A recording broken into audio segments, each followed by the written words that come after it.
우리가 인생을 살다 보면은 내 개인적으로도 큰 일이 있고 또 시대적으로도 큰 일이 있고 이제 그런 일이 있을 때 그때 나는 무엇을 하고 있었는가? 그때 나는 뭘 하고 있었는가? 지금 세계적으로 공통적으로 경험한 것이 바로 이 코로나 사태입니다. 아마 현대 역사 이후로 코로나 사태보다 큰 사건은 아마 2차 세계대전 말고는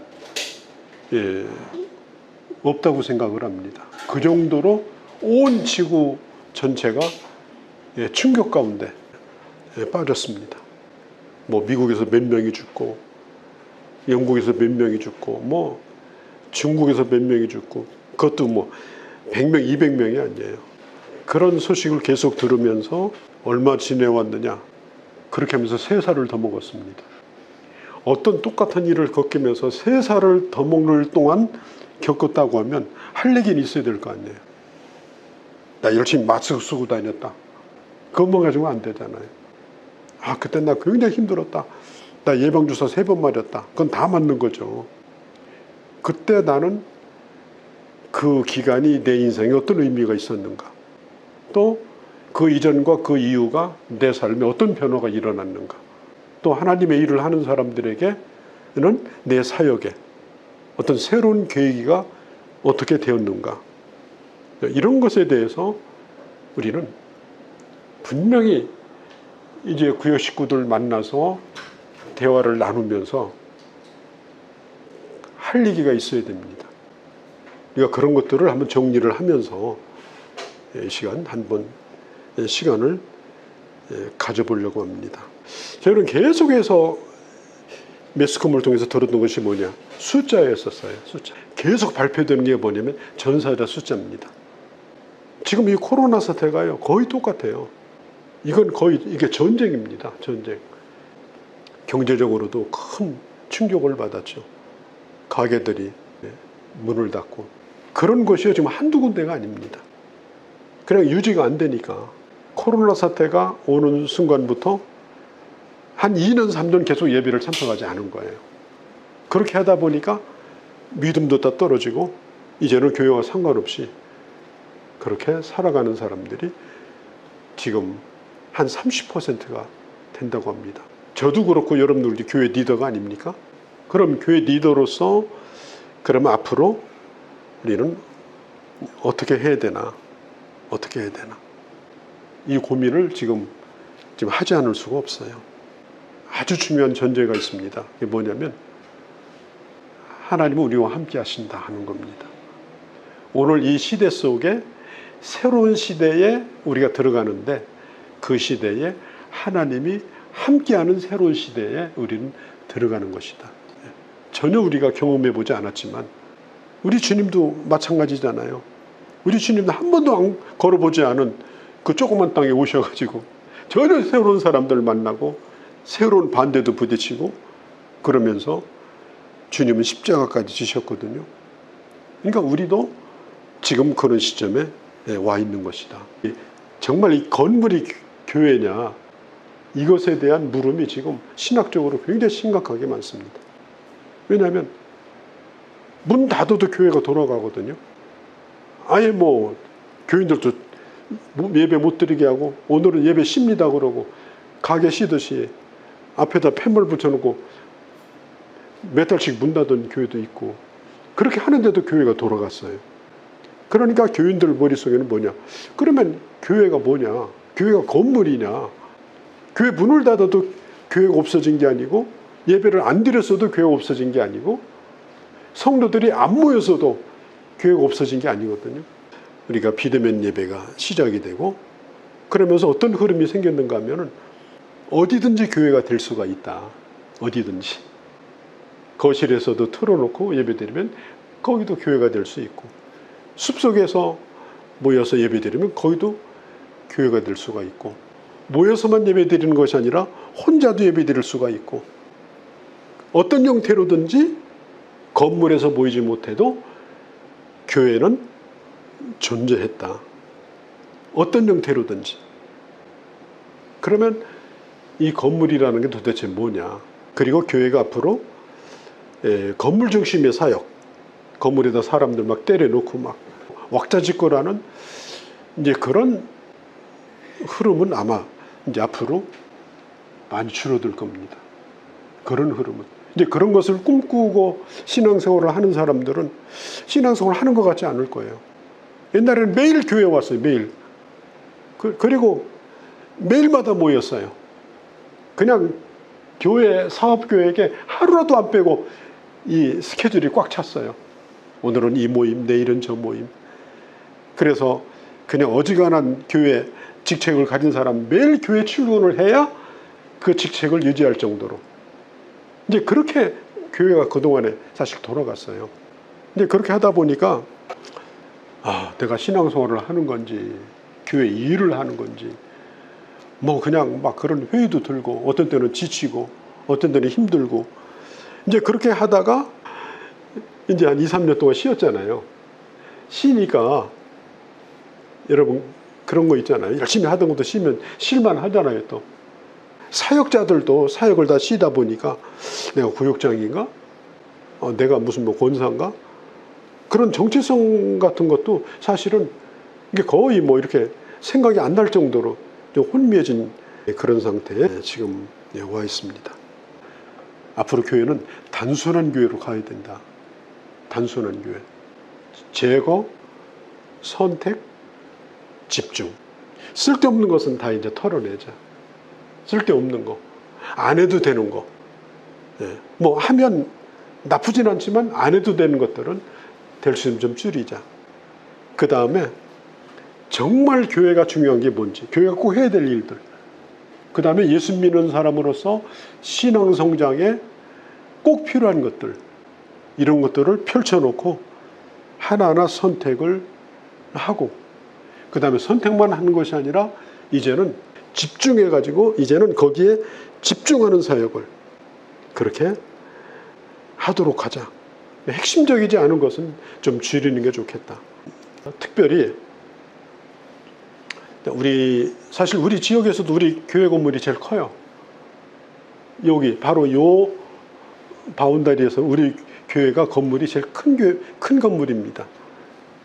그리고 공간도 제일 넓고 저는 이제 고민을 하게 돼요. 분명히 우리 동네에도 여러 사람들이 모여서 할 수 있는 행사도 있고 우리 동네에도 동네 사람들이 모여서 할 수 있는 어떤 문화적 공간도 필요하고 이런 것들이 있는데 근데 교회는 뭐 일주일 내내 비워놓으니까 그렇잖아요. 일주일 내내 비워놓으니까 좌석도 잘 돼 있고 그 다음에 음향시설도 잘 돼 있고 영상도 다 잘 돼 있고 그냥 뭐든지 교회 행사가 아니라도 쓸 수 있는 공간이 이렇게 지역에 있는 거예요. 지역에 건물 개념으로 볼 때. 그런데 그냥 거의 우리는 이 건물을 이렇게 비워놓습니다. 그냥 이렇게 좀 비워놔요. 그리고 열심히 이제 또 청소하고 그렇게 하지만 예배 드릴 때만 사용을 하는 거예요. 교회라고 하는 것은 지역에 있으면 지역교회잖아요. 지역교회. 그리고 지역에 있으면 어떤 지역에 대한 어떤 책임이 또 있습니다. 그러면 교회가 가지고 있는 어떤 공간이라든지 시설이라든지 이런 특성들, 이런 것들이 지역에 있는 만큼 교회도 그 공간을 활용할 수 있도록 지역 사람들이 생각을 못하면 교회가 개발을 해주고 또 지역이 필요하면 편안하게 어느 장소든지 교회가 그것을 제공해주고 그렇게 해서 앞으로 교회가 그런 역할을 지역과 함께 해가야 된다. 그런 생각을 해보게 됩니다. 이 지역 안에서 할 수 있는 지역 사람들을 위한 어떤 봉사나 행사나 어떤 문화적인 것이라든지 뭐 교양적인 것이라든지 많은 것들이 뭐 개발하면 있겠죠. 사실 적어도 우리는 동사무소보다는 우리가 크잖아요. 그렇잖아요. 그 동사무소 좁은 공간에서도 2층에서 뭐 퉁퉁대고 하고 지금 그런 상황인데 저는 어떤 데 생각해 보면 좀 이렇게 놔둬서 정말 되는 건가. 여러분 그런 생각 안 해보셨어요? 이게 하나님을 헌금 들여서 지은 교회고 하나님 나라를 위해서 영혼권을 위해서 우리가 지은 건물인데 그렇게 놔두는 것이 지역에 있는 교회로서 이게 잘하는 일인가? 저도 뭘 해야 되겠다 이런 생각은 아직 구체적으로 하지 않았습니다. 다른 교회라든지 여러 가지 이해들은 제가 많이 알고 있어요. 또 지역 사람들이 생각하지 못했던 것을 교회가 개발해서 교회가 그들을 초청하고 편의도 제공해주고 그들을 섬기고 이제 그렇게 하는 일들을 앞으로 이 코로나 시대 이후에는 좀 해야 되지 않겠는가. 이건 제가 물음표만 던집니다. 여러분들 들어보니까 제 얘기에 공감하셔요? 아무리 쓸고 닦아도 건물은 녹슬게 돼 있는 건데 시간 지나면 건물이나 시설은 다 노후되게 돼 있는 거예요. 그러면 이렇게 놔두면서 세월 보내는 게 좋겠는가? 아니면 지역교회 일원으로서 우리가 같이 고민하면서 때로는 교회에서 재정도 드리고 인력도 동원하고 우리가 섬기면서 그런 일들을 하는 것이 결론적으로 볼 때 하나님 나라 확장을 위해서 그것이 매우 유익한 일이다. 또 한 가지는 이게 코로나 사태가 오면서 이 팬데믹 사태가 가장 큰 교회 변화가 뭐냐면은 미디어입니다. 미디어. 그러니까 2020년 12월 달부터 코로나가 본격적으로 시작이 됐어요. 저는 그때 이제 유튜브를 2020년 3월 달에 시작을 했어요. 코로나 올 줄 알고 시작한 건 아니고 앞으로 적어도 유튜브가 이 구글에서 하는 유튜브가 앞으로 10년 이상은 갈 거다. 이 유튜브라고는 플랫폼이 10년 이상은 갈 것이고 이게 세계를 소통하게 만드는 가장 중요한 도구로 앞으로 쓰여질 거다.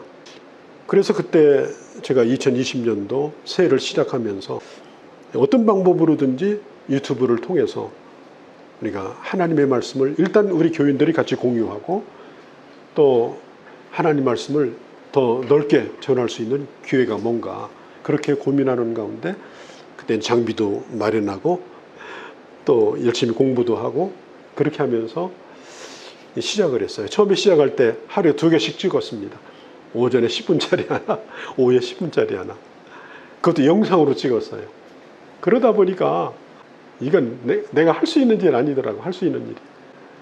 방송국도 아니고 제가 고민을 하다가 그때 2020년 중반 돼가지고 영상으로 하는 걸 빼고 이제 뭘 했는가 하면은 우리가 오디오를 가지고 만들자. 그래서 지금처럼 주일날 예배 외에는 이제 오디오로 그렇게 이제 하게 됐어요. 그렇게 해가지고 지금까지 왔는데 지금 생각해도 그건 참 잘한 일이다. 예, 그렇게 저는 스스로 생각을 합니다. 저는 이제 상당히 이 사역도 중요하다고 생각을 하고 우리 교회 새로 오신 분들이 물어요. 목사님 신석장로교회는 홈페이지가 없대요. 여러 사람이 저한테 그 얘기를 했어요. 그러니까 교회를 찾으려고 하는데 홈페이지 우리 교회를 치면 홈페이지가 나와야 되거든요.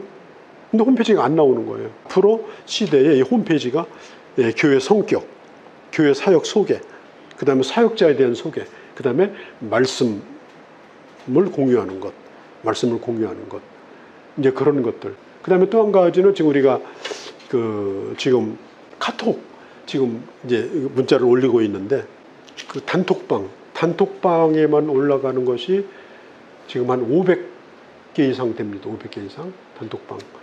그 다음에 목사님들 대상으로 올라가는 것이 거의 80%, 90%이고 그 다음에 어디 기관장이든지 국회의원이든지 뭐 이 지역에 있는 사람들 또 그런 사람들 해가지고 지금 한 700~800명 정도 그렇게 매일마다 지금 카톡 글이 올라가고 있습니다.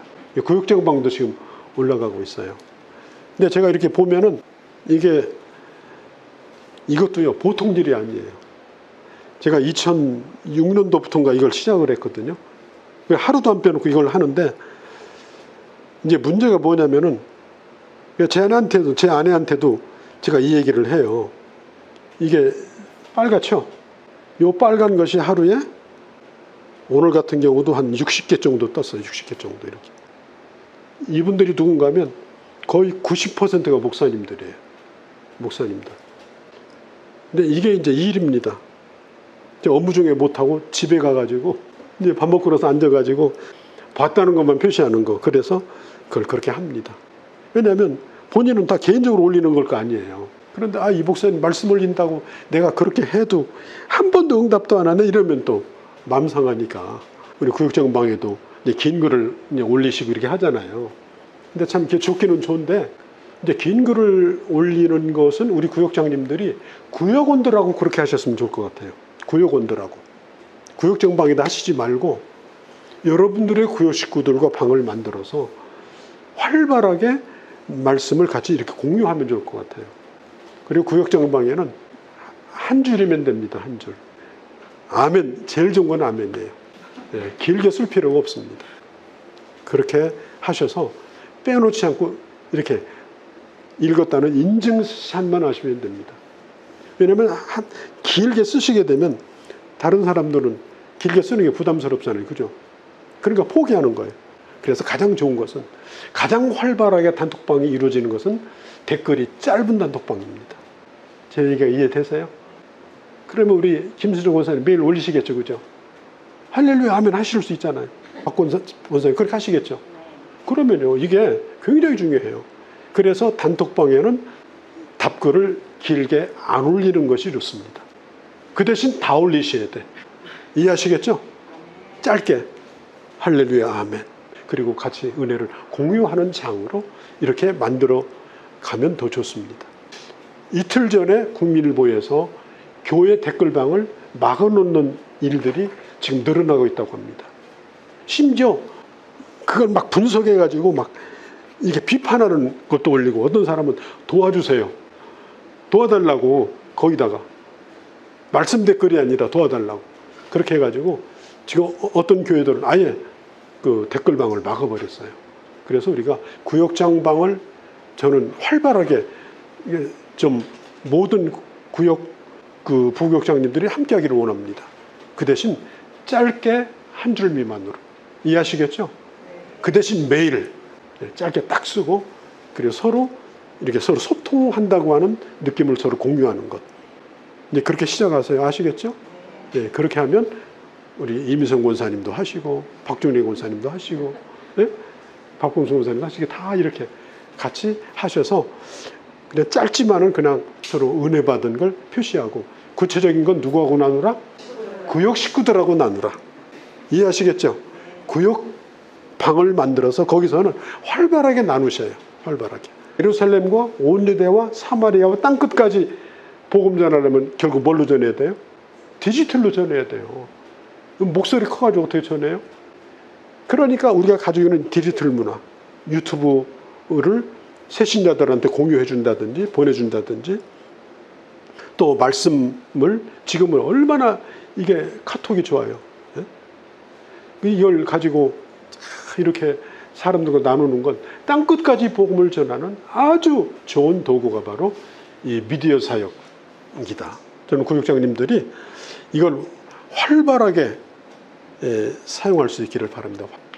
또 한 가지는 이 팬데믹 사태에 이제 공동 기도가 사실은 교회가 많이 중지가 됐어요. 공동 기도, 통성 기도하고 이것이 한 3년 동안 교회가 못했거든요. 못했는데 이상한 현상은 뭐냐면 많은 사람들이 개인 기도 시간을 많이 갖는 그런 사람들이 늘어났다는 그런 통계가 나왔습니다. 이렇게 팬데믹이 오면서 답답하고 아무도 없는 교회에 와서 혼자 오랫도록 기도하고 가는 사람들이 많은 교회에서 늘어났대요. 그게. 여러분 이해가 되세요? 왜냐하면 그런 같이 부르짖어 기도하는 것에 대한 갈급증도 있지만은 하나님과 1대1로 깊이 교제하는 그런 시간들을 교회에서도 갖고 집에서도 갖고, 그래서 앞으로 이 코로나 이후 시대에 강조되는 것은 부르짖어 함께 기도하는 것도 굉장히 중요합니다. 그 교회가. 그러나 앞으로 그 흐름들은 개인이 하나님과 깊은 기도를 하는, 계속해서 개인적으로 교회 찾아 나와서 기도 시간을 갖고 와서 기도하고 가시면 얼마나 좋아요. 그런 분들이 요즘 좀 늘어났어요. 우리 교회도. 아주 좋은 현상입니다. 그래서 앞으로 이 팬데믹 이후의 시대는 개인 기도를 중시 여기는 그런 경향이 늘어날 거고, 그리고 그런 사람들이 점점 확산되는 운동을 교회가 좀 해야 된다. 함께 모여서 부르짖어 기도하는 것도 반드시 해야 되고, 그리고 개인 기도 시간을 교회에서도 집에서도 그렇게 가질 수 있도록 그렇게 하는 이제 흐름이 이미 시작이 됐다. 그리고 구역장님들도 이런 흐름을 제가 얘기를 해드리는 것이, 이제 제가한테 들은 얘기들을 얘기를 해 주셔야 되는 거예요. 이제 우리 개인 기도 시간을 가져야 된다. 못 모인다고 기도 쉬면 안 된다. 그렇잖아요. 예? 어디 놀러 갔다고 기도 쉬고, 예? 새벽 기도 안 나오면 하루 종일 기도 쉬고, 금요일 날 철야 기도 안 하면 일주일 내내 기도 쉬고, 이것이 아니라 날마다 주님과 기도로 소통하는 그런 기도 생활을 몸에 익히는 그런 사역을 앞으로 교회가 중점적으로 해야 된다라고 하는 것입니다. 초대교회도 그렇고 지금도 그렇다는 겁니다. 또 한 가지는 소그룹입니다. 교회가 대그룹 사역이 많이 죽었잖아요. 그죠? 그런데 몇 명, 4명 이상, 몇 명 이상 먹지도 말라 이렇게 또 하니까 그것도 죽었어요. 그런데 앞으로 코로나 시대 이후에 교회의 흐름은 어떻게 될 것이냐. 소그룹 사역이 활성화될 거다. 이것이 지금 교회 학자들의 일관된 주장입니다. 제가 오늘 이걸 강조하고 싶어요. 하나님께서 코로나라고 하는 이런 어려움을 우리에게 주셨고, 우리가 새로운 시대를 준비하는데, 이 시대에 정말 중요한 것이 소그룹 사역이라고 하면, 소그룹은 꼭 모여서 공부를 하고 예배를 드리는 사역이 아니라 소그룹이 모여서 교회가 해야 될 일을 함께 이루어 나가는 거예요. 교제도 거기서 하고, 전도훈련도 거기서 받고, 그 다음에 기도도 거기서 하고, 바깥에 나가서 사회봉사도 그 소그룹이 나가서 하고, 그리고 전도 대상자도 소그룹이 찾아가고, 그래서 소그룹이 주가 된 교회 사역. 우리는 구역장이라고 하면은 구역장이 하는 일은 구역 예배다 이렇게 생각해요. 앞으로 소그룹의 개념이라는 것은 그 소그룹 활동 가운데 하나가 예배지, 소그룹 자체가 예배 전체가 돼서는 안 된다. 예배도 중요시 여겨야 돼요. 그러나 모여서 우리가 뭘 해야 될지를 고민해야 되는 거예요. 예배드리고 우리는 뭘 해야 되느냐. 꼭 이것은 식당 봉사나 교회 청소뿐 아니라 하나님의 교회가 해야 되는 일들, 중요한 일 있죠. 말씀 보는 거, 기도하는 거, 전도하는 거, 교제하는 거. 그 다음에 말씀 보는 것 가운데는 말씀 훈련 교육, 전도하는 것 가운데는 또 여러 전도 방법들, 그런 것들을 이제는 구역장님들이 그 소그룹의 리더가 돼서 교회가 할 일을 위임받아서 그 소그룹을 활성화시키고 영적으로 충만하게 만들어서 그 일을 모든 구역 소그룹들이 흩어져서 할 수 있도록. 자, 그렇게 하면 교회가 얼마나 좋을까요? 자동으로 교회가 됩니다. 자동으로 교회가 부흥됩니다.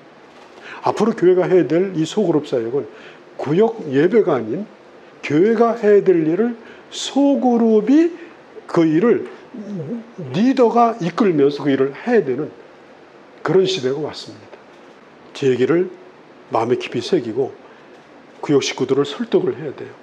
어떤 비전이나 어떤 생각이라고 하는 건 계속 얘기를 또 하고 한 얘기를 또 하고 반복해서 얘기하고 내가 확신을 가지고 그걸 가지고 설득하고 그렇게 해야 그 그룹이 변화가 되지. 오늘 예배 참석 안 한 것만 맨날 따지고 예배 참석하라고만 하고 참석하러 가면은 뭐 별것도 없고 이러면요 아무 보람이 없는 거예요. 구역 식구들이. 우리는 어떻게 해야 되나, 어떤 일을 해야 되나, 하나님의 영광을 위해서 우리가 모인 이유가 뭘까, 그런 것들을 계속해서 이 구역 식구들을 설득해야 돼요.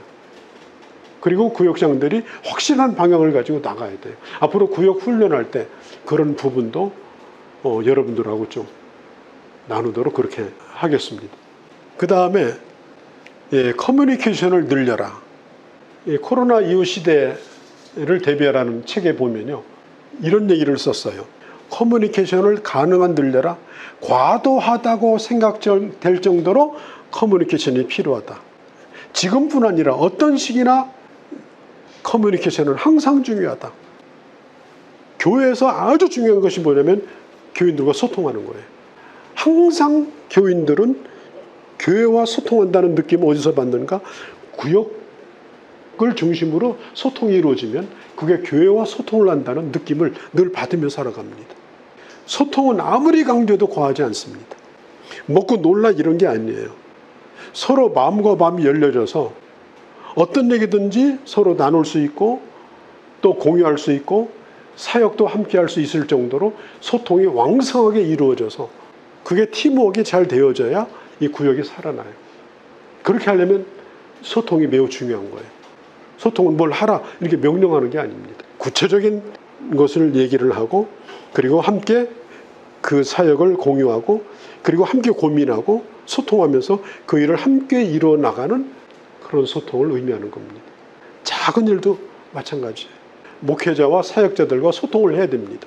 그리고 이 구역 리더들은 구역 식구들과 계속 소통을 해야 돼요. 그냥 예배 드리고 가고 오늘 내가 뭐로 예배 드리러 왔지? 구역장님도 어디 갔나 보이지도 않고 이러면요 이건 안 돼요.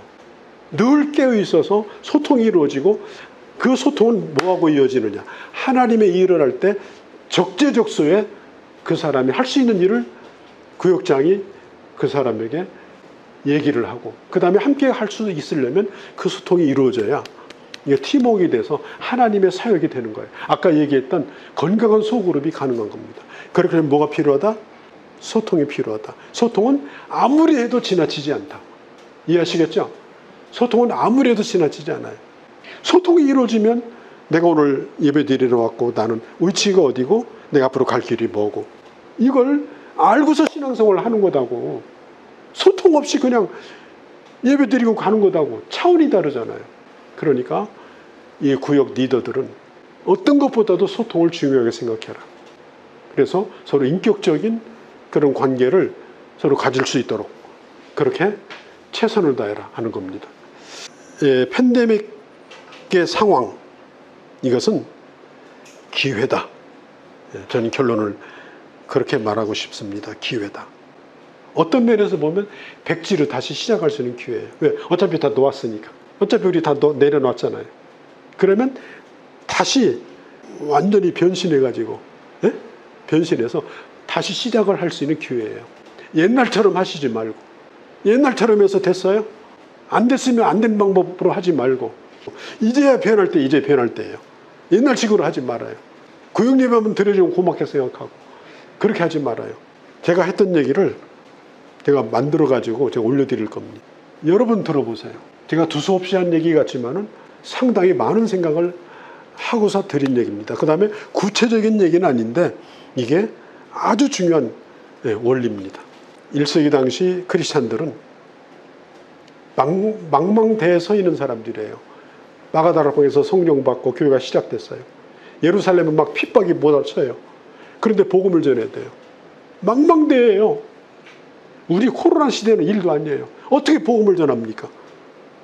그러나 그들은 세상 속에 들어가서 어떤 기분이었을까요? 상상을 하고 있을 뿐이지 대책도 없어요. 왜?